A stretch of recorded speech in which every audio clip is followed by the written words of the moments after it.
Nesse vídeo vamos tratar sobre dois temas de casos repetitivos, um do STJ e um do STF, que trataram sobre uma questão de grande repercussão para a arrecadação federal, que diz respeito à inclusão ou não de ICMS na base de cálculo da contribuição ao PIS e da COFINS. Primeiramente, vamos falar sobre o tema 313 do STJ, porque cronologicamente aconteceu primeiro esse julgamento e, na ocasião, o STJ discutiu sobre a possibilidade de exclusão do ICMS da base de cálculo do PIS e da COFINS, e outra questão era da possibilidade de exclusão da base de cálculo do PIS e da COFINS dos valores que tenham sido transferidos para outra pessoa jurídica nos termos do artigo 3º, parágrafo 2º, inciso 3 da Lei 9718 de 98. Vamos lá. A primeira questão será a da inclusão do ICMS na base de cálculo. E a questão dizia respeito sobre o conceito de receita bruta. O STJ analisou a questão sobre essa ótica, né, de que pelo decreto-lei número 1598 de 77, que define que é receita bruta, disse que, pelo parágrafo 1º do artigo 12, a receita bruta inclui também os tributos, porque ela diz que apenas para efeito de apuração da receita líquida é que se exclui os tributos incidentes na operação de vendas de produtos e serviços. Portanto, a receita bruta é o valor da operação da venda de produtos ou serviços, certo? E, portanto, o ICMS, por essa ótica, estaria aí na base de cálculo, porque ele compõe a receita bruta, né? Está no valor ali da venda do produto ou do serviço. O STJ ainda decidiu que não há vedação na Constituição Federal para incidência de tributo sobre tributo. Ou seja, o valor de um tributo que incidiu em determinada operação compõe a base de cálculo de outro tributo que também incide naquela mesma operação. E o STJ disse que, conforme a jurisprudência já do STF, do STJ, apenas quando há uma vedação expressa na Constituição que isso será vedado. E aí foi dado o exemplo do artigo 155, parágrafo 2º, inciso 1, inciso 11, que dispõe que se exclui da base de cálculo do ICMS o valor recolhido a título de IPI quando a operação é realizada entre contribuintes e relativa a produto destinado à industrialização ou à comercialização. Então, a Constituição foi expressa para dizer a situação em que o IPI não integra a base de cálculo do ICMS. E o inciso 12 dispõe que cabe à lei complementar fixar a base de cálculo de modo que o montante do imposto a integre também na importação do exterior de bem, mercadoria ou serviço. Mais uma vez aqui a Constituição até falando que no caso da importação o valor do imposto do ICMS deve integrar a base de cálculo, né? E o relator apresentou aqui precedentes no sentido de que o ICMS integra a base de cálculo do próprio ICMS, de que o PIS/COFINS também integra a base de cálculo do próprio PIS/COFINS, de que o ISS-QN integra a base de cálculo do PIS/COFINS, e ainda já mencionou a existência de 4 súmulas, 2 do extinto TFR, 2 do STJ, já no sentido também de que o ICM ou o ICMS incluem-se na base de cálculo do PIS e do FINS social, que foi sucedido pela COFINS.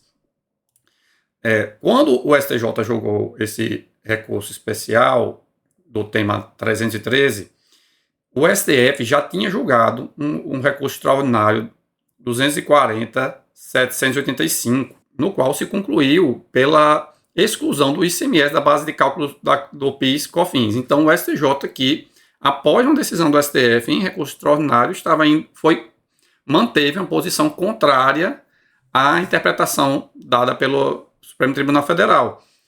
Na ocasião, o relator do julgado no STJ apontou que essa decisão do STF não tinha efeitos vinculantes, porque ainda não tinha sido submetida à sistemática da repercussão geral, e pelo que não seria uma posição definitiva, até porque, na época, já estava pendente de julgamento o recurso extraordinário, dessa vez com repercussão geral, que é o 574, 706, que a gente vai analisar esse julgado nesse vídeo ainda, que é o tema de número 69, e também a ADC de número 18, que enfrenta o tema. Então, o STJ entendeu pela manutenção da sua posição, pela inclusão do ICMS na base de cálculo do PIS e COFINS, porque estaria dentro do conceito de receita bruta. Ainda sobre receita bruta, eu destaco que já temos um vídeo aqui no canal, que é o vídeo sobre os temas 630 e 684 do STF,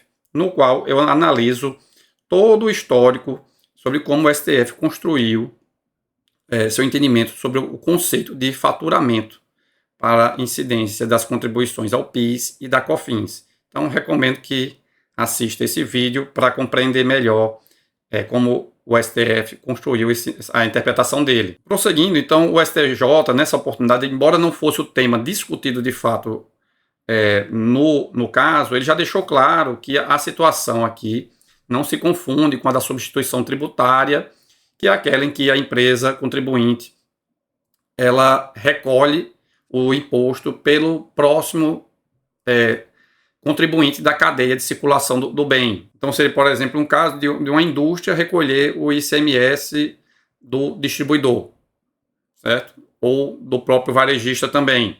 Então, foi ressaltado que o ingresso do valor no faturamento do contribuinte que faz o recolhimento em substituição, isso não pode ser considerado como um reflexo de sua capacidade contributiva, porque esse valor apenas passa pela sua conta, já que, na verdade, é um valor que seria devido pelo próximo da cadeia de circulação do produto. Isso será melhor analisado nos temas de número 1125 e 1231, que nos próximos dias deve ser lançado aqui no canal os vídeos com análise, certo? Mas já foi destacado nesse julgado aqui do tema 313 que a situação não se confunde com essa aqui, certo? E, por fim, foi analisada a questão das receitas repassadas a terceiros, que teve previsão no artigo 3º, parágrafo 2º, inciso 3 da Lei 9.718, que dispôs que seria possível a exclusão da receita bruta os valores computados como receita que tenham sido transferidos para outra pessoa jurídica, observadas normas regulamentadoras expedidas pelo Poder Executivo. Essa norma já foi revogada e ela nunca foi regulamentada. Então, o STJ concluiu que seria uma norma de eficácia limitada, pela falta de regulamentação, ela nunca produziu efeitos, pelo que os valores transferidos para outras pessoas jurídicas, eles nunca foram excluídos da base de cálculo do PIS e da COFINS. Então, o STJ fixou aqui duas teses, né? A primeira, no sentido de que o artigo 3º, parágrafo 2º, inciso 3 da Lei 9718/98, não teve eficácia jurídica, de modo que integram o faturamento e também um conceito maior de receita bruta, base de cálculo das contribuições ao PIS e COFINS, os valores que, computados como receita, tenham sido transferidos para outra pessoa jurídica. E o segundo item diz que o valor do ICMS destacado na nota devido e recolhido pela empresa compõe seu faturamento, submetendo-se à tributação pelas contribuições ao PIS, PASEP e COFINS, sendo integrante também no conceito maior de receita bruta, base de cálculo das referidas exações. E aí a gente vai ver agora que essa segunda parte ela foi superada pelo entendimento do STF no tema 69.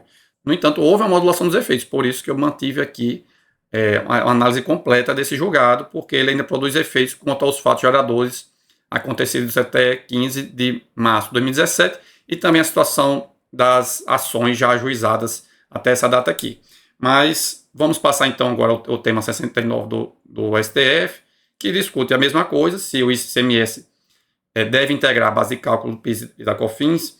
E o STF, ao analisar, considerou a jurisprudência existente, né? Mencionou a existência do tema 303, que eu acabei de comentar para vocês, né? No qual o STJ afirmou o entendimento que o ICMS integra a base de cálculo do PIS e da COFINS, e disse também que, de fato, o STF já tinha decidido no recurso extraordinário 240.785, que foi até anterior ao tema 303 do STJ, como eu já mencionei. No entanto, não havia repercussão geral no julgamento desse recurso extraordinário.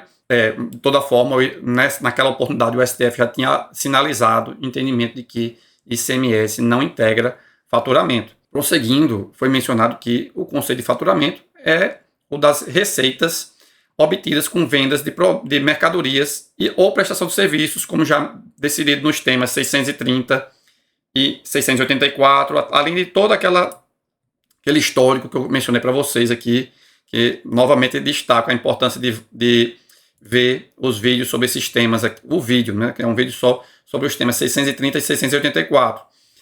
E também foi mencionado um fundamento de que o ICMS, por outro lado, não constitui riqueza ou patrimônio da empresa, mas sim um ônus fiscal. Mas o principal fundamento desse julgado do STF foi, na verdade, o princípio da não cumulatividade. Pelo princípio da não cumulatividade, quando um contribuinte faz o recolhimento do ICMS em uma operação, ele faz o abatimento do que foi recolhido na operação anterior.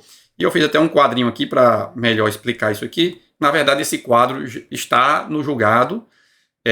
Eu apenas dei um novo layout a ele, certo? E o exemplo lá era esse aqui.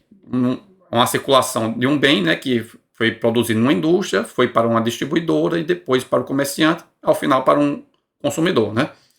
E aí ele dá um exemplo de que numa operação que a indústria vendeu inicialmente por R$100 o produto e, hipoteticamente, incidiria uma alíquota de 10% de ICMS, haveria um ICMS destacado nessa nota de R$10, pelo que a indústria aqui recolheria R$10 nessa operação. Quando a distribuidora, que atua aqui como intermediário entre a indústria e o comerciante, né, recebe esse bem e vende para o comerciante, ele vende por R$150. E aí, novamente, 10% de alíquota, pelo que seria um imposto de R$15 para essa operação. Seria a base de cálculo de ICMS. No entanto, se compensa os R$10 que foram recolhidos pela indústria na operação anterior.